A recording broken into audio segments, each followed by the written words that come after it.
ত্রিপুরা মধ্যশিক্ষা পর্ষদ থেকে এই বিজ্ঞপ্তিটি এসেছে আপনাদের জন্য। আপনারা যারা ২০২৪ সালে মাধ্যমিক এবং উচ্চ মাধ্যমিক পরীক্ষা দেবেন। বলা হয়েছে অ্যাডমিট কার্ড সংক্রান্ত বিজ্ঞপ্তি। ত্রিপুরা মধ্যশিক্ষা পর্ষদ পরিচালিত ২০২৪ সালের মাধ্যমিক উচ্চ মাধ্যমিক মাদ্রাসা আলিম, মাদ্রাসা ফাজিল আর্টস এবং মাদ্রাসা ফাজিল থিওলজি পরীক্ষার্থীদের অ্যাডমিট কার্ড এবং অ্যাটেন্ডেন্স কাম রোল শিট ১৩ ও ১৫ ফেব্রুয়ারি ২০২৪ তারিখ সকাল ১১টা থেকে বিকাল ৪টা পর্যন্ত মধ্যশিক্ষা পর্ষদ অফিস থেকে দেওয়া হবে। সংশ্লিষ্ট সকল বিদ্যালয় প্রধান, সেন্টার সেক্রেটারি, সুপারিনটেন্ডেন্ট এবং ভেন্যু সুপারভাইজারদের নিজে বা তাদের অনুমোদিত প্রতিনিধির মাধ্যমে উপরে উল্লেখিত সময়ের মধ্যে নিজ নিজ বিদ্যালয়ের পরীক্ষার্থীদের অ্যাডমিট কার্ড এবং অ্যাটেন্ডেন্স কাম রোল শিট পর্ষদ অফিস থেকে সংগ্রহ করে নেওয়ার জন্য অনুরোধ করা হচ্ছে।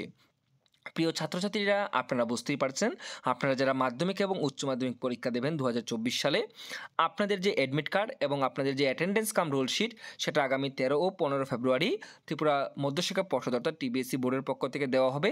তো আপনাদের স্কুলে, প্রত্যেকের স্কুলে যারা যারা দায়িত্বে রয়েছেন, এগুলি ১৩ ও ১৫ ফেব্রুয়ারি ওনারা এখানে বোর্ড থেকে নিয়ে যাবেন, তারপর কিন্তু সেগুলি আপনাদের দিয়ে দেওয়া হবে, অর্থাৎ আপনাদের অ্যাডমিট কার্ড আপনাদের দিয়ে দেওয়া হবে। তো এই ছিল নোটিফিকেশন। এই চ্যানেলে আপনারা ত্রিপুরার সমস্ত রকমের শিক্ষামূলক ভিডিও পেয়ে যাবেন।